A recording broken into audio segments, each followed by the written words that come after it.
আজকে আমরা এসেছি উত্তর 24 পরগনার বাবা লোকনাথের জন্মস্থান চাকলাধামে। জানবেন বাবা লোকনাথের চাকলার সম্পত্তির কোর্ট পেপারের রহস্য। আরও জানবেন মন্দিরের অন্দরমহল, হেসেল এবং ভক্তদের উদ্দেশ্যে যাবতীয় তথ্য।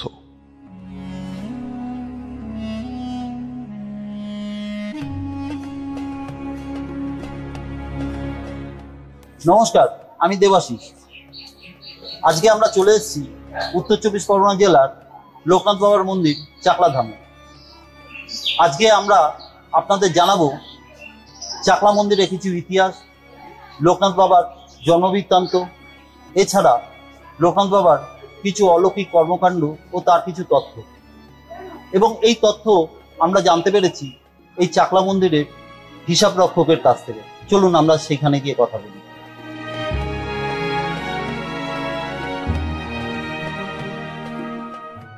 আমরা সরাসরি চলে এসেছি এই চাকলাধাম মন্দিরের হিসাব রক্ষক বাবিন হাজরার কাছে এবং আমরা জানবো এই মন্দিরের কিছু ইতিহাস। নমস্কার দাদা, আপনি আপনার নামটা বলুন। আমার নাম বাবিন হাজরা, আমি আশ্রমের হিসাব। আচ্ছা আচ্ছা, আমরা শুনেছি যে এই মন্দিরের ইতিহাস আমরা পড়েছি যে নৃসিংহ রায়দেব এই মন্দিরটি স্থাপনা করেছিলেন। তা আপনি এই মন্দিরের স্থাপনা সম্বন্ধে আপনি কিছু বলুন। দেখুন, আপনি যেটা বলছেন এটা আমি আপনার কাছ থেকেই প্রথম শুনছি।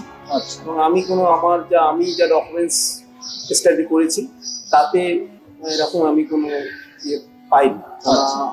আমাদের এই আশ্রমটা আপনার 1974 সালে আমাদের এই মন্দিরটা স্থাপিত হয় এবং সেটা আপনার শৈলেন্দ্রনাথ রায়, আচ্ছা, অমলেন্দ্র চক্রবর্তী, বলাই বিশ্বাস এবং আরো অনেকেই ছিলেন এবং ওনারাই প্রথম এই মন্দিরটা স্থাপনা করেন।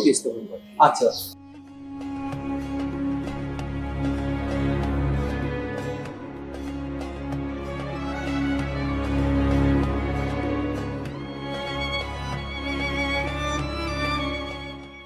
'74 সালে আপনি বলছেন এই মন্দিরটি স্থাপনা করা হয়। তার আগে কি ছিল এই জায়গাটা? 1974 সালে আমাদের এই মন্দির প্রতিষ্ঠা হয়েছে এবং সেই সময় 74 সালের আগে তো এখানে কোনো মন্দির বলে কিছু ছিল না।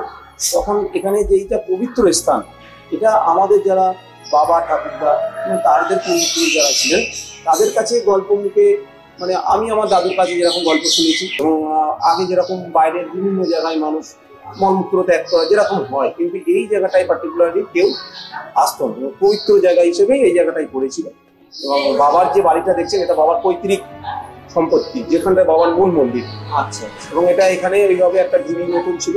আমাদের বাবার যারা গল্প শুনেছেন যে এখানে মানে সিদ্ধ পুরুষ তার বাড়ি ছিলেন, তিনি এখানে জন্মগ্রহণ করেছিলেন, মানে সেই হিসাবে এই জায়গাটি একটি পবিত্র স্থান হিসাবে ধরা হয়।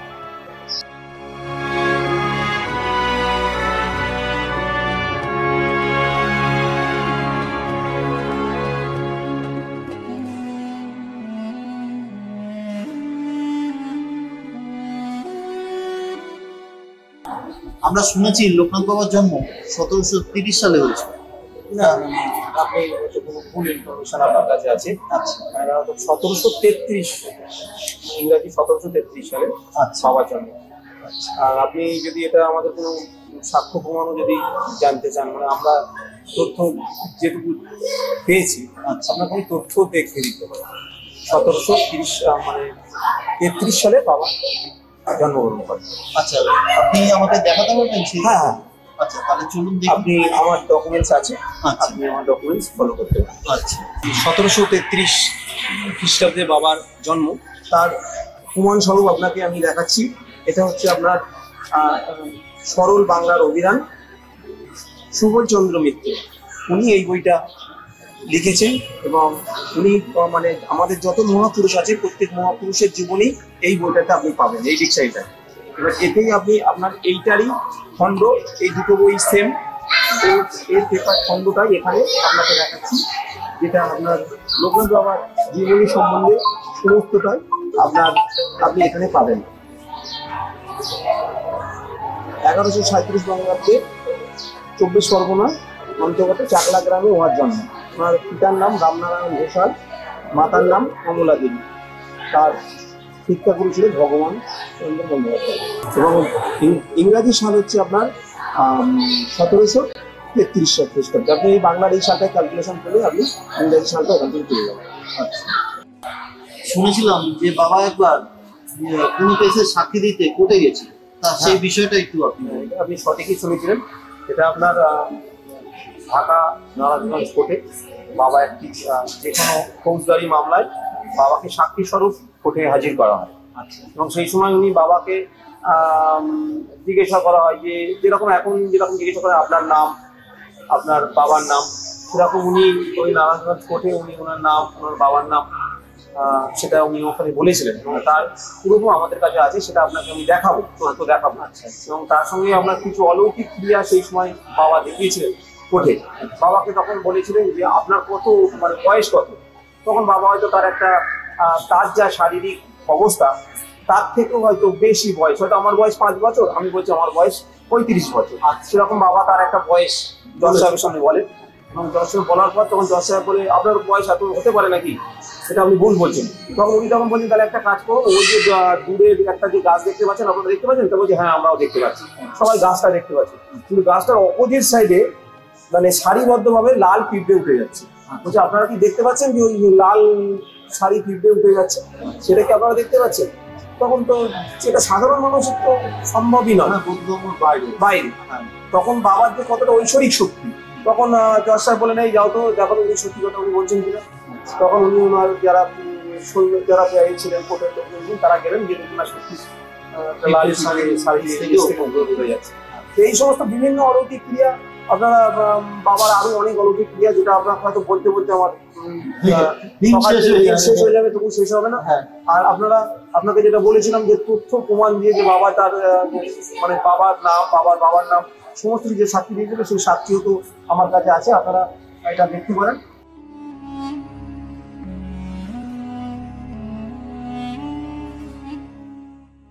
বাবা তার নাম এবং বাবার নাম কোথায় ছিলেন, মানে তার জন্ম কোথায়, সেটা বাবা নিজেই বলেছেন। এখানে বলেছেন যে my name is Loknath Brahmachari, my father name Ramnarayan Ghoshal, I am by caste Brahmin, my home at মৌজা চাকলা, থানা, জেলা বারাসাত। আচ্ছা, এটা কি বাবা নিজেই বলেছেন? হ্যাঁ, তিনি যখন ওনাদের থানা কোর্টে যখন ওনাকে বলা হয় যে আপনার পরিচয় দিন, তখন বাবা স্বয়ং এই পরিচয়টা দেন এবং সেই যে উনি যে মুখে যা বলেছেন সেটাই এই কপি থানা মানে কোর্টে লেখা হয় এবং সেই কপিটাই আপনাকে দেখাচ্ছে। এটা আপনাদের মন্দিরের কাছে রয়েছে, হ্যাঁ, এভিডেন্স হিসেবে এটাই আছে।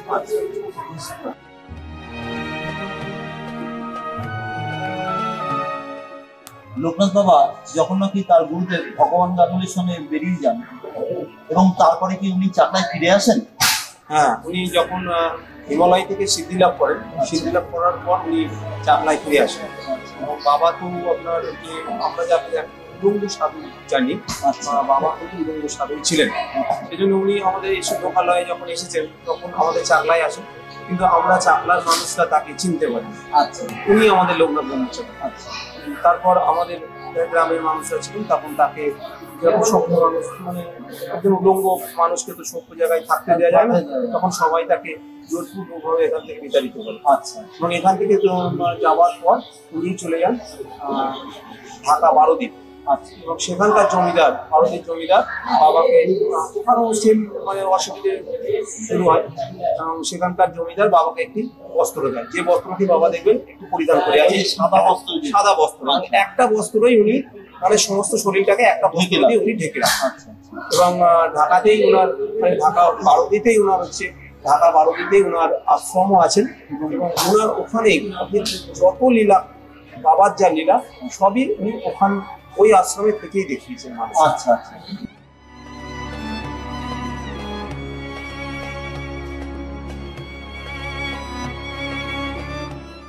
বিভিন্ন জায়গা থেকে তো অনেক ভক্তগণ এখানে আসে, তাদের আপনারা কিভাবে পরিষেবা দেন? আর দ্বিতীয় কথা হচ্ছে আপনাদের সংগঠন সম্বন্ধে যদি কিছু আমাদের জানান তাহলে খুব ভালো হয়।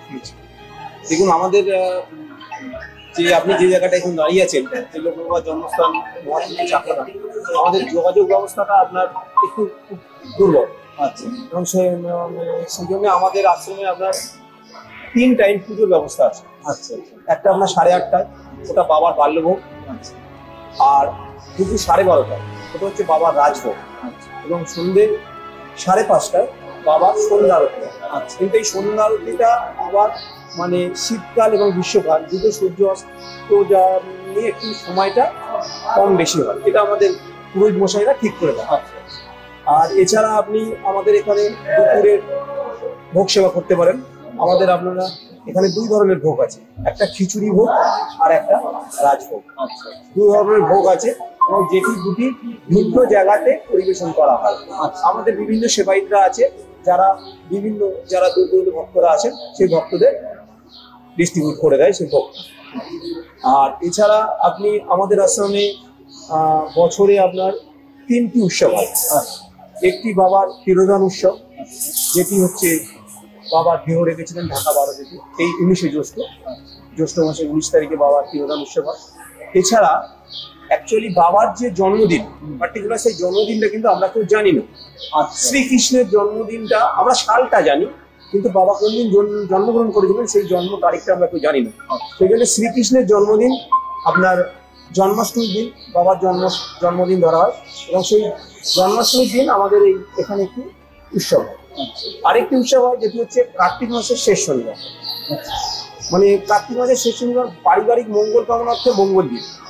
যে অনুষ্ঠানটা এই আমাদের যে সবুজ মাঠটা দেখছেন, এই মাঠে প্রায় 4 থেকে 5,000 মানুষ একসাথে বসে দীপ জাল প্রজ্বলন করেন এবং প্রত্যেকের পরিবারের মঙ্গল কামনার্থে বাবার কাছে প্রার্থনা। আর আমাদের ট্রাস্টি বডি বলতে আমাদের একটি ট্রাস্টি বোর্ড আছে, যে বোর্ডের আপনার সভাপতি আছেন, একজন সাহেব আছেন, একজন সেক্রেটারি সাহেব আছেন, এবং আরো কমিটিতে আরো 5-7 জন ব্যক্তিগণ আছেন, এবং যারা তত্ত্বাবধান করেই আমাদের এই আশ্রমটা চলে, মানে পরিচালনা যারা পরিচালনা। এছাড়া আমাদের প্রায় 100-র কাছে সেবায়িত আছে যারা বিভিন্ন সেবামূলক কাজে আশ্রমকে সহযোগিতা করে।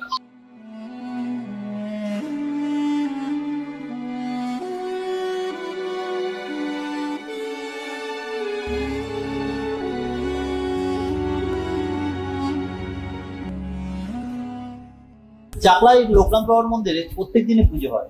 সকাল 6টার সময় গেট খুলে দেওয়া হয়, বাল্যভোগের পুজো হয় সকাল 8:30টার সময়, বাবার রাজভোগের পুজো হয় সকাল 12:30টার সময়, এবং সন্ধ্যা আরতির পুজো হয় সন্ধ্যে 6:30টার সময়। তারপরে সাধারণ মানুষের জন্য রাত 8টার পর গেট বন্ধ করে দেওয়া হয়।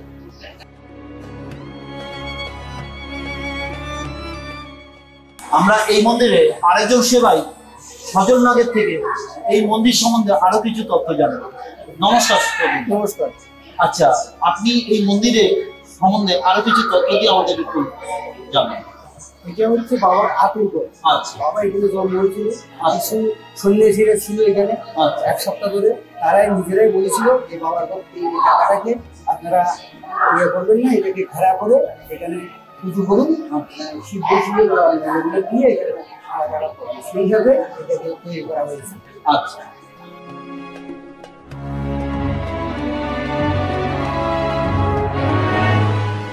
এই মন্দিরে সকাল 9টা থেকে দুপুর 1টা অবধি ভোগের কুপন দেওয়া হয়, এবং এই ভোগ 2 রকম হয়, এক রাজভোগ, এক খিচুড়ি ভোগ।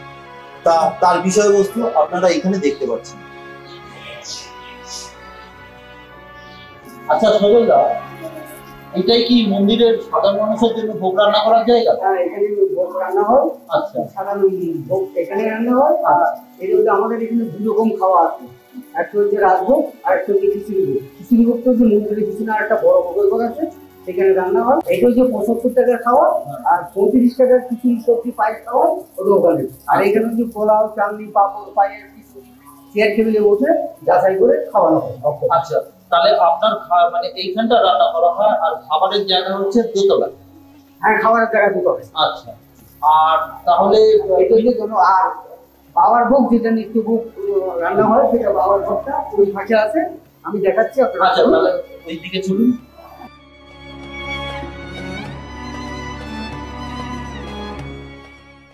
আসুন আসুন। আচ্ছা। এখন এখানে বাবার ভাজা পায়েস যেটা বাবাকে ভোগ দেওয়া হয়, সেটা এখানে রান্না হয়। আচ্ছা। এটাই হচ্ছে বাবার রান্না করার জায়গা। আচ্ছা এখানে 5 রকম ভাজা, তরকারি, পায়েস এগুলো দিয়ে বাবার ভোগটা দেওয়া হয়। গোবিন্দভোগ চালের মাখন এসব আচ্ছা। দিয়ে মানে এইটা তাহলে হচ্ছে বাবার রান্না করে। বাবা রান্না করে। আচ্ছা আচ্ছা আচ্ছা দাদা, এই বাসনগুলোতেই বাবার রান্না বান্না হয়? হ্যাঁ, এই বাসনে বাবা রান্না বান্না হয়।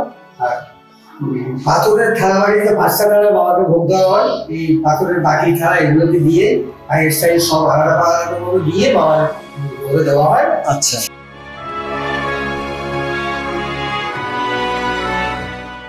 এবার আমি জানাবো আপনারা কিভাবে এই চাকলা মন্দিরে আসবেন। এই চাকলা মন্দিরে আসতে গেলে যদি আপনি ট্রেনে আসেন, শিয়ালদা থেকে বনগাগামী অথবা হাবড়াগামী যে কোনো ট্রেনে উঠে গুমায় নামবেন। গুমা থেকে আপনি ওইখান দিয়ে টোটো পাবেন। এই টোটো করে আসবেন বদরহাট, ভাড়া লাগবে 15 টাকা। আবার বদরহাট থেকে আপনি টোটো পাবেন, সেই টোটো করে একদম মন্দির গেটের সামনে আসবেন, সেখানে ভাড়া লাগবে 15 টাকা। তাহলে টোটাল লাগলো 30 টাকা। আবার আপনাকে এইভাবেই ফেরত যেতে হবে স্টেশনে। স্টেশন থেকে আপনি আপনার গন্তব্যস্থলে যাবেন।